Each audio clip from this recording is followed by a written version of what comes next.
Quelle joie les amis de vous retrouver en cette belle journée, en ce vendredi 4 août où nous fêtons Saint Jean-Marie Vianney. Aujourd'hui, Jacques aura le plaisir de vous présenter cette séquence. Je te dis merci à toi, mais également à toute ta petite famille qui t'accompagne. Très bonne écoute à vous tous. Je te laisse la parole, Jacques. Bonjour. Bien, chère Dani, c'est avec grande joie que nous participons de nouveau à cette émission.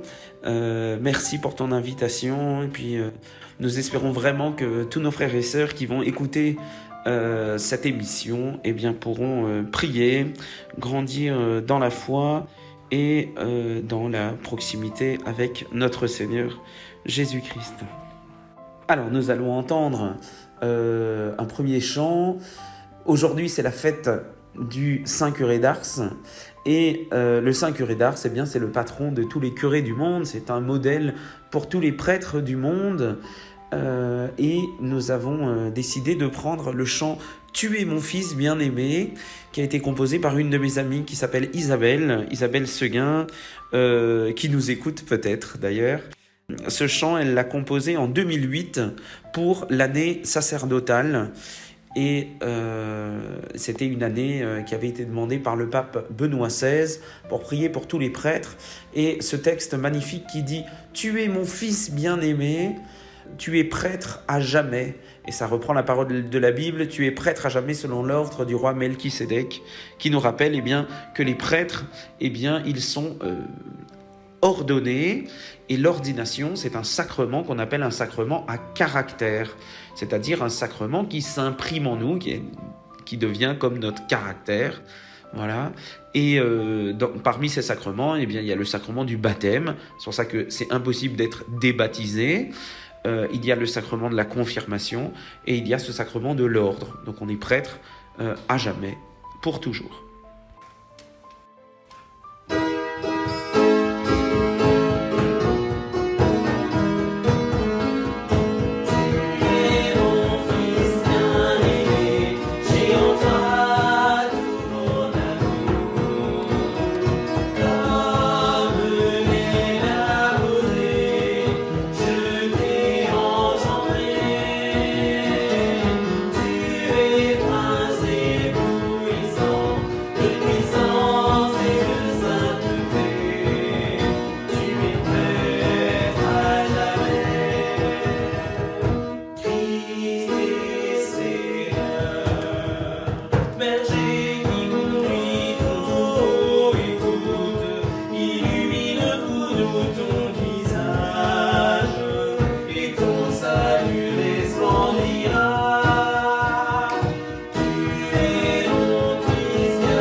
Lecture du livre des Lévites.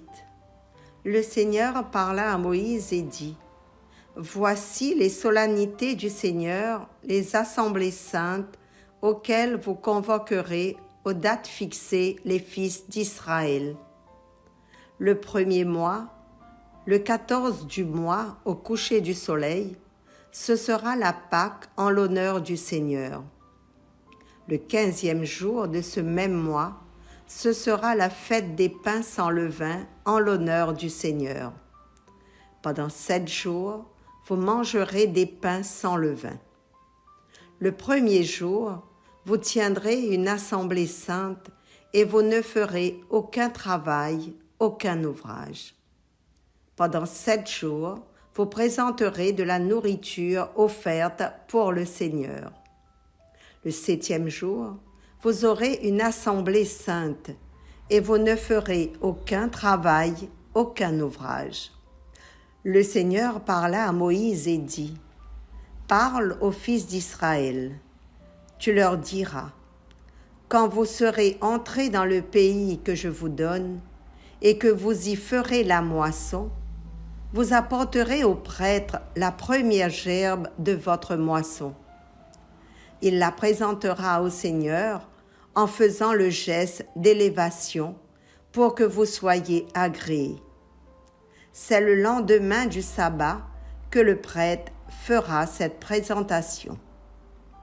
À partir du lendemain du sabbat, jour où vous aurez apporté votre gerbe avec le geste d'élévation, vous compterez 7 semaines entières. Le lendemain du 7e sabbat, ce qui fera 50 jours, vous présenterez au Seigneur une nouvelle offrande. C'est le 10e jour du 7e mois qui sera le jour du grand pardon. Vous tiendrez une assemblée sainte, vous ferez pénitence et vous présenterez de la nourriture offerte pour le Seigneur. À partir du 15e jour de ce 7e mois, ce sera pendant 7 jours la fête des tentes en l'honneur du Seigneur. Le 1er jour, celui de l'Assemblée sainte, vous ne ferez aucun travail, aucun ouvrage. Pendant 7 jours, vous présenterez de la nourriture offerte pour le Seigneur. Le 8e jour, vous tiendrez une assemblée sainte. Vous présenterez de la nourriture offerte pour le Seigneur. Ce sera la clôture de la fête. Vous ne ferez aucun travail, aucun ouvrage. Telles sont les solennités du Seigneur, les assemblées saintes auxquelles vous convoquerez les fils d'Israël, afin de présenter de la nourriture offerte pour le Seigneur, un holocauste et une offrande, un sacrifice et des libations, selon le rite propre à chaque jour. Parole du Seigneur. Nous rendons grâce à Dieu. Alors quel beau texte que celui que nous venons d'entendre. C'est un texte qui est tiré du Lévitique. Le Lévitique, c'est le 3e texte de la Bible. C'est un texte qui tient son nom des Lévites. Les Lévites, ce sont les membres de la tribu de Lévi. Donc Lévi, c'est un des 12 fils d'Israël. Et les membres de cette tribu, ils sont préposés au temple. Et c'est parmi les Lévites qu'on choisit les prêtres qui vont servir dans le temple. Voilà. Par exemple, Zacharie, il sert dans le temple, il doit donner la bénédiction, c'est un membre de la tribu de Lévi.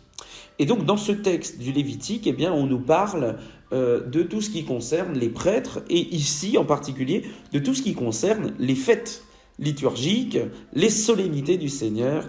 Et donc, c'est vraiment très beau. Moi, il y a 3 choses qui m'ont touché. La première, c'est cette mention de toutes ces fêtes. Vous allez fêter, alors pour les Juifs, la fête des tentes, et puis d'autres fêtes pendant lesquelles on tient l'Assemblée sainte et on va manger des pains sans levain pendant 7 jours. Donc toutes ces fêtes qui sont mentionnées. Et moi, ça m'a fait penser à une partie de la liturgie, le jour de l'Épiphanie. Le jour de l'Épiphanie, normalement, on cite toutes les fêtes liturgiques de l'année. Donc c'est ce jour-là que le prêtre dit, le jour de Pâques tombe tel jour de l'année, le jour de la Pentecôte tombe 50 jours plus tard, et puis l'Ascension tombe tel jour, la fête de Noël arrivera à tel moment, le temps de l'Avent sera de tel dimanche à tel dimanche, etc. Et donc on cite ces fêtes liturgiques. Je ne sais pas si ça se fait encore dans vos paroisses. Moi j'ai la chance que dans ma paroisse, le prêtre fait cela chaque année, et donc chaque année on annonce ces fêtes. Et ça me fait vraiment penser à ce texte que nous venons de lire.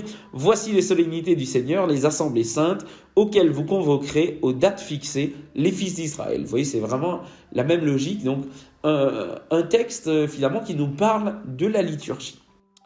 La deuxième chose qui m'a touché, eh bien, il s'agit de cette mention du 8e jour. Le 8e jour, on l'a entendu dans le texte, je trouve ça très beau parce que pour moi, c'est une vraie préfiguration de ce que nous vivons. Le Christ, c'est le début et la fin. Eh bien, le jour de la résurrection, c'est le 8e jour. Le 8e jour, c'est le dimanche. Et vous voyez qu'en même temps, eh bien, le 8e jour et le premier jour, eh bien, ce sont les mêmes jours. Donc il y a un recommencement, une régénération en quelque sorte, il y a un renouvellement dans le Christ. D'ailleurs, on le dit souvent, eh bien pour nous les chrétiens, le premier jour de la semaine, ce n'est pas le lundi, le premier jour de la semaine, c'est le dimanche. Donc on commence notre semaine avec le Seigneur. C'est ça qui est magnifique. Et de lire, eh bien vous voyez, ce premier jour en 8e jour, c'est vraiment l'œuvre de la résurrection.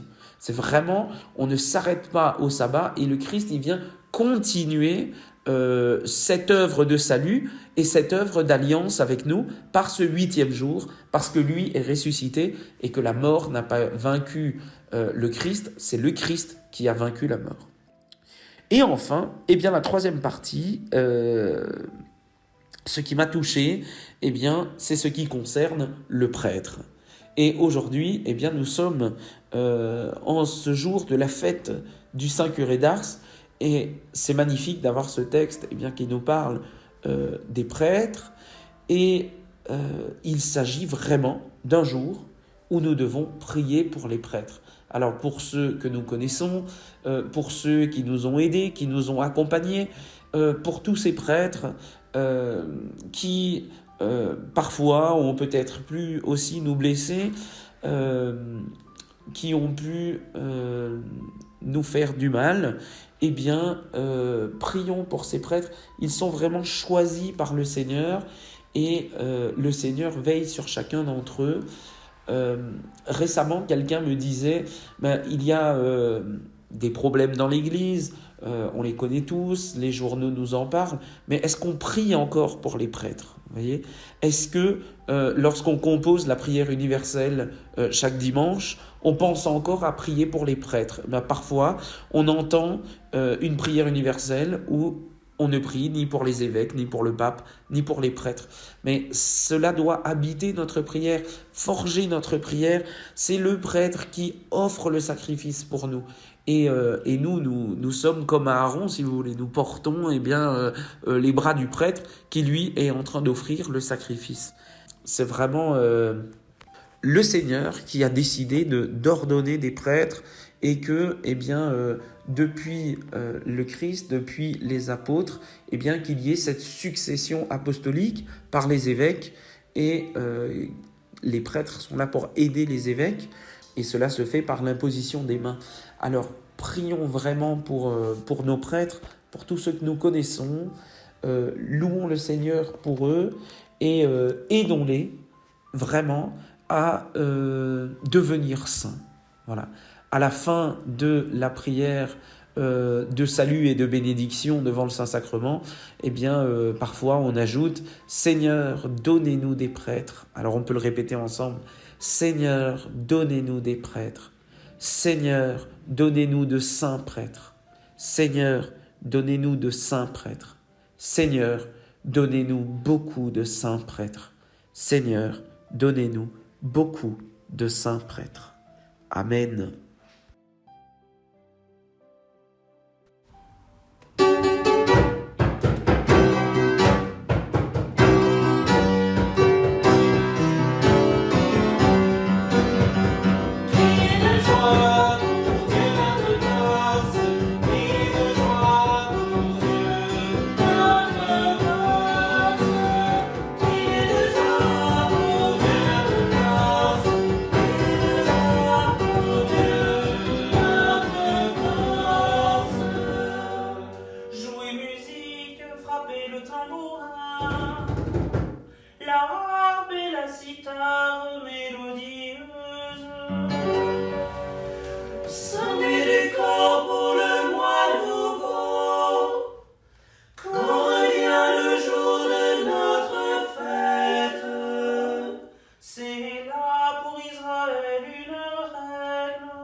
Et maintenant, nous vous proposons d'écouter et de vous unir à la prière des enfants de notre famille pour tous les prêtres du monde.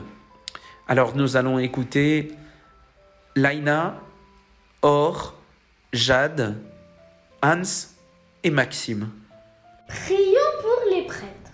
Pour tous les prêtres et évêques que nous connaissons, qui nous ont baptisés, communiés, confirmés, confessés, accompagnés, aidés. Béni sois-tu, Seigneur. Pour tous les jeunes prêtres qui ont été ordonnés cette année dans le monde et dans notre pays, qu'ils soient tout donnés au service de la mission. Béni sois-tu, Seigneur. Pour Alexandre Lawan, qui va être ordonné prêtre pour notre diocèse ce mois-ci, affermis-le dans sa vocation. Béni sois-tu, Seigneur. Pour tous les prêtres de nos paroisses, tous nos curés, continuent de pétrir leur cœur de pasteur. Béni sois-tu, Seigneur. Pour tous les prêtres qui se donnent corps et âme pour ta gloire, donne-leur ton esprit de force et d'audace. Béni sois-tu, Seigneur. Pour les prêtres fatigués et seuls, qu'ils retrouvent la joie de leur appel. Béni sois-tu, Seigneur. Pour les prêtres malades qui ont donné leur vie et leur santé pour ton nom, qu'ils trouvent la paix. Béni sois-tu, Seigneur.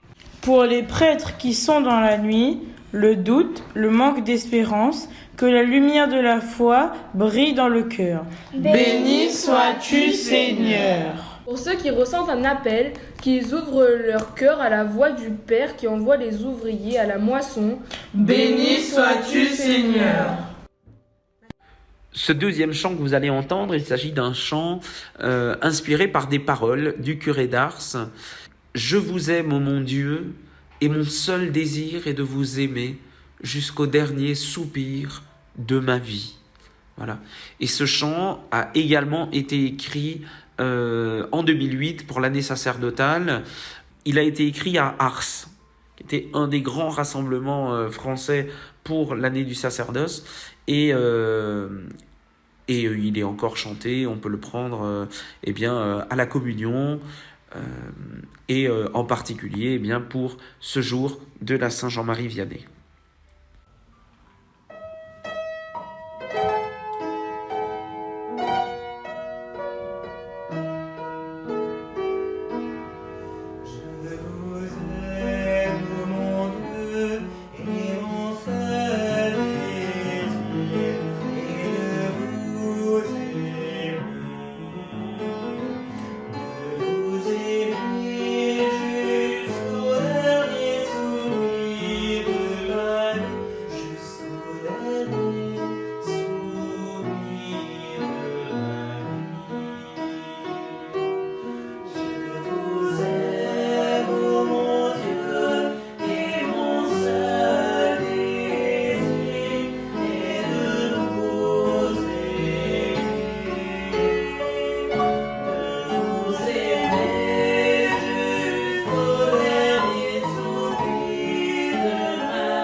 juste avant de vous laisser, je tiens à te remercier de tout cœur, Jacques, pour ces belles séquences que tu nous as permis d'entendre sur cette belle radio arc-en-ciel.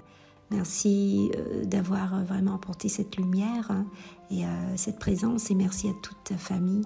Et bon retour, bon voyage, bon retour à Paris dans ton ministère. Bon vent et à très bientôt.